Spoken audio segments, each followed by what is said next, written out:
Before listening to this sermon, if you could please read 1 Samuel chapter 15.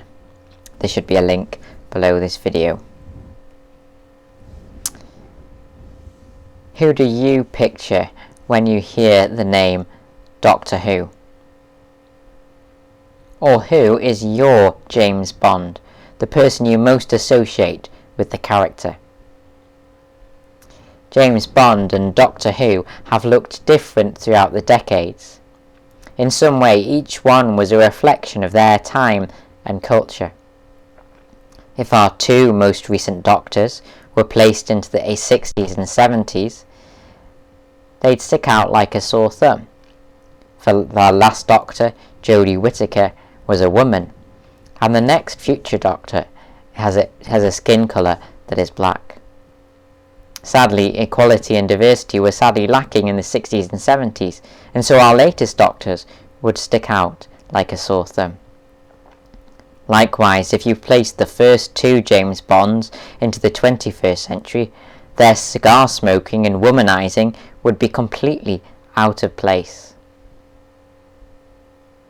Now, with this in mind, if I was to ask you in the 21st century, which verse in this passage stuck out like a sore thumb, what would it be?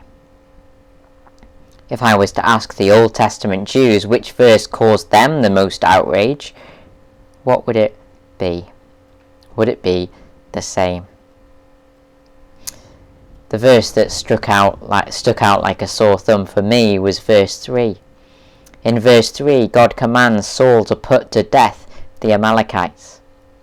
This was intended as a just punishment for the horrendous way they treated vulnerable people in the past. They'd shown no compassion to refugees, and they'd killed infants in front of their mothers' eyes. To us who have police, the justice system and prisons, to administer justice by killing them might seem out of place. But in that time and culture, this was the way justice was done, by every nation around at the time. Even so, what makes verse 3 top my list of the most difficult verses in the Bible is the fact that God, who is beyond time and culture, commands it. That children, infants and animals are included in the list. Now, I'd love to say something that would make this verse easier to digest. Even saying it out loud is difficult. All I can say is this. This was not God punishing the children and infants. Verse 33 explains that this was meant as a punishment to those who treat other people in the same way. Verse 33, as your sword has made woman childless, Samuel says to Agag, so will your mother be childless among women. In other words, the punishment was meant to match the crime. Secondly, maybe God was sparing the children from something worse. A couple of verses in the Old Testament, in Ecclesiastes, it says, better than both is the one who has never been born, who has not seen the evil that is undone under the sun. And in Isaiah 57, the righteous are taken away to be spared from evil. The Amalekites had a history of consistent wickedness and cruelty throughout the centuries. Maybe, it's a speculative maybe, but maybe God was saving their offspring from becoming part of it, from experiencing it for themselves. Now, regardless of if you do or don't buy into these potential explanations, verse 4 is still a very controversial verse. But to understand what God is primarily trying to say to us in this passage, we have to read this chapter through the eyes of an Old Testament Jew. To Old Testament Jews, verse 8 would have been the verse that caused the most controversy, the one that stuck out like a sore thumb. Further in verses 8 and 9, we read this. Saul took Agag, king of the Amalekites, alive, and all his people he totally destroyed with the sword. But the Saul and the army spared Agag. If you've not liked what's been said so far, or if you've only been half listening, this is the meat of the sermon. This is the message that you need to hear. For every time and culture has been on the lookout for its own version of James Bond or Doctor Who. Just look at the stories throughout the last century. The USA invented Captain America in the 40s. He was the super soldier who would single-handedly defeat the Nazis. Ian Fleming invented James Bond, Britain's super agent who would go on solo missions, defeating criminals, terrorists and Russian spies. J.R. Tolkien invented Frodo, the hero who would defeat all evil in a single trip to Mount Doom to destroy the Ring of Power. Disney invented Simba, the Lion King who would restore Pride Rock to its previous state, despite every other animal failing before. Now think, why have all these characters become cultural icons? Why? Because we're all on the lookout for one hero, one king, one Messiah, to defeat all evil, to right all wrongs, and to restore peace, justice and good to the world. That's why in chapter 8 of 1 Samuel, Israel asked for a king. Chapter 8 verse 19, we read, "We want a king over us, to lead us and to go out before us and to fight our battles." This is why verse 8 in chapter 15 would have caused the most outrage. For the king who was meant to fight their battles kept Agag alive. Agag, the Amalekite king, who was the Hitler, the Putin, the Osama bin Laden of his day. The one who'd killed Israel's children with a sword and caused countless suffering to numerous others. And out of all the people listed in verse 3, this is the one Saul spares. This would be like the EU coming to Ukraine's rescue, sending all their troops to Russia and handcuffing the car parking attendant at the Kremlin. What a disappointment that would be, to have all the resources and power to defeat Vladimir Putin, and then only to end up disappointed. And that is what I feel is the main message of chapter 15 to Israel. The king they chose was a disappointment. Their faith in him had been placed. This is the basic message of the whole chapter, virtually every verse. Now we in the 21st century might not be placing our faith in a king to fight our battles. You also might appreciate that all the heroes that I've mentioned so far are all a work of fiction. But the reality is, we're all on the lookout for a King Saul. We look to King Science to save us from viruses and illnesses, hoping vaccines can restore the world to its pre-pandemic state, hoping medicines can help us feel 21 again. We look to King Materialism to save us from unhappiness, hoping our king-size TV package will save us from boredom, hoping our king-size bank account will bring us closer to a happy life. We look to literal kingly people, governments, experts, professors, to do something about the problems we face individually and as nations. We look to smaller things in our lives to do the same, hoping a specific job or spouse or pastime will counteract the meaningless or misery in our lives. Like every story ever written, every human heart is on the lookout for one king or one thing that can deal with all the negative things in our lives and in the world. What an upsetting thing to read that, like King Saul, all these kings disappoint us. Just think, what did Israel want?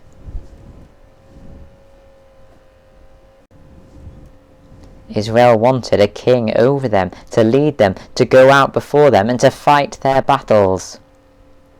What did Israel get? A king who spared their greatest enemy, who let them down by disobeying God, treating the people as slaves and living for his own agenda. The king who was meant to fight their battles let them down. What do 21st century people want? Meaning, happiness, peace. What do our 21st century kings give us? Increasing levels of emptiness. The best of men proving that they're not cut up to the task. Endless disappointment as the things we look to don't deliver what they promise. In the 21st century, we're at the peak of educational, technological and social advancement. And yet the problems remain the same. Aging catches up with all of us. Injustice prevails. Men and women act selfishly. And a multitude of other things spoil life in our fallen world. Isn't this a cheery sermon? Well, sometimes you need chapters like chapter 15, the lowest point in the story, to help us realize where our hopes need to be. For example, 25 years earlier, God warned Israel that Saul would let them down. Did the people listen? No. No. We read in 1 Samuel chapter 8 that the people refused to listen to Samuel. No, they said, we want a king over us. Then we will be like all the other nations, with a king to lead us and to go out before us and fight our battles. Just like Israel, we listen to the adverts of the other nations. We listen to the voice of the world around us, adverts, movies, the media, education.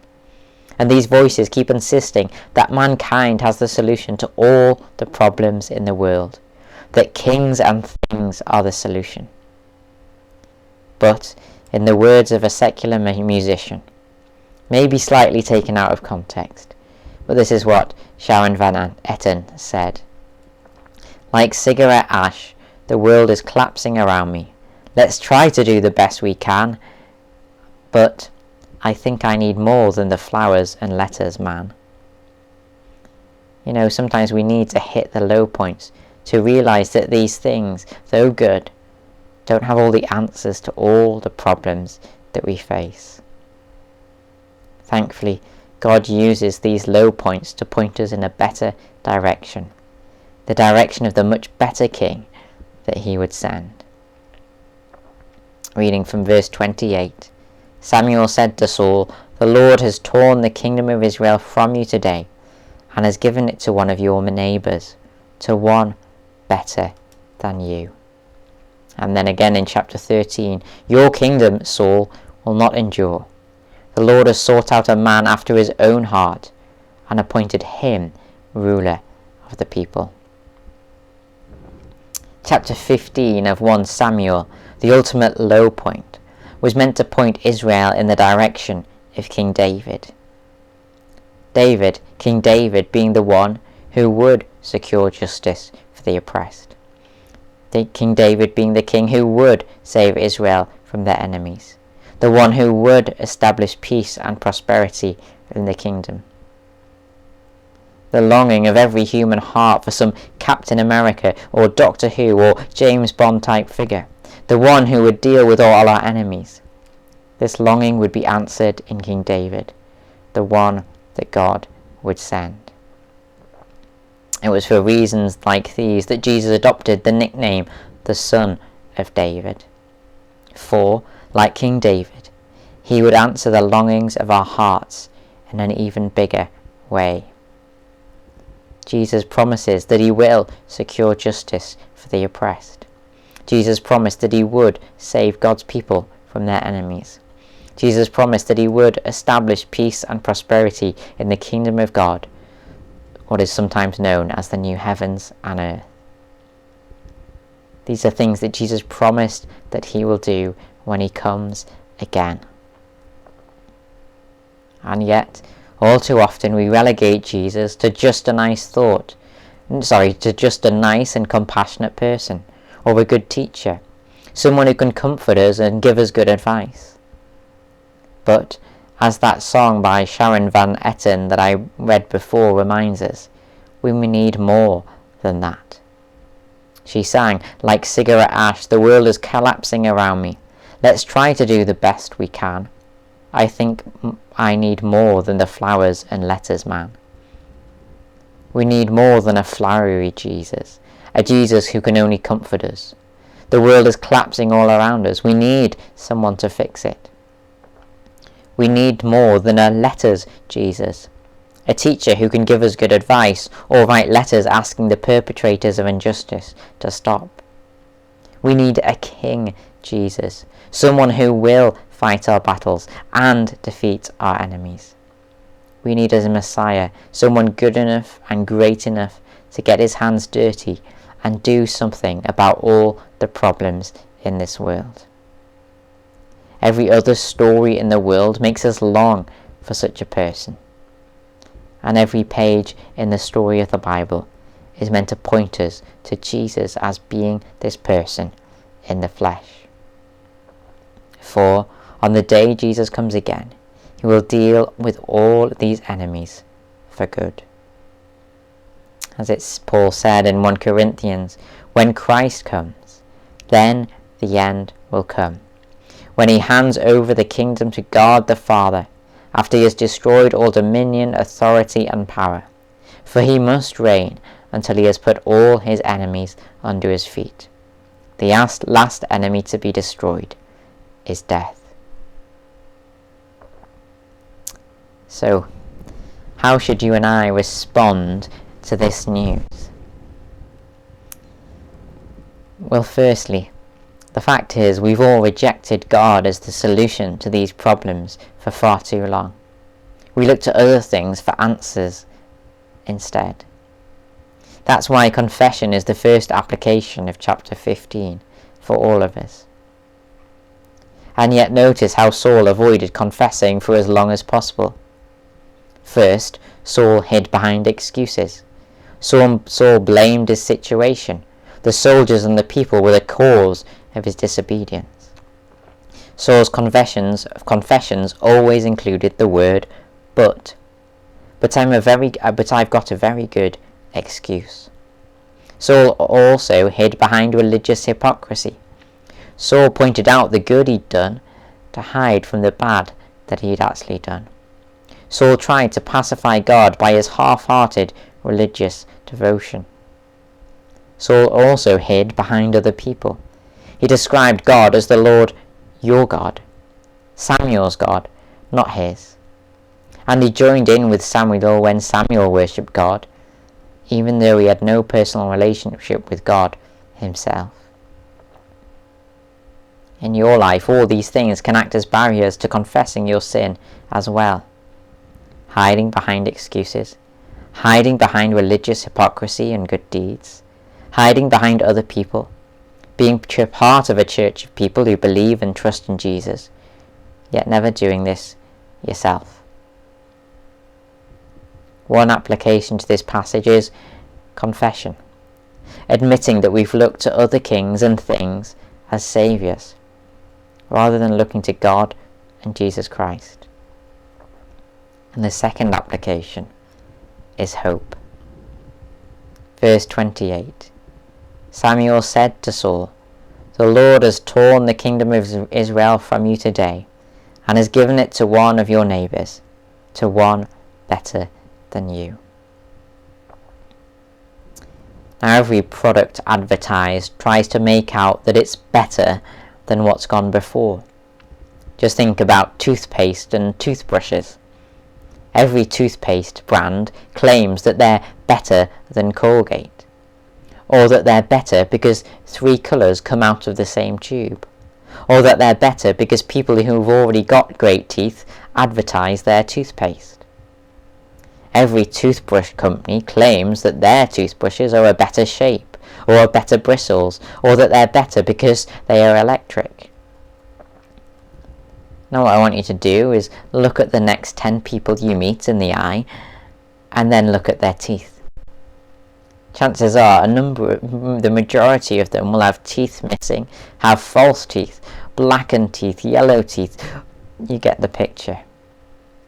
You know, our teeth are collapsing all around us, Let's try to do the best we can, but I think we need more than Colgate and fancy toothbrushes, man. You know, the best toothbrushes and toothpaste in the world can't reverse the process of tooth decay that affects us all. In much the same way, the best solutions in the world can't reverse the problems of sickness, injustice, aging, brokenness, and death. The world is collapsing around us. Let's try to do the best we can. I think we need more.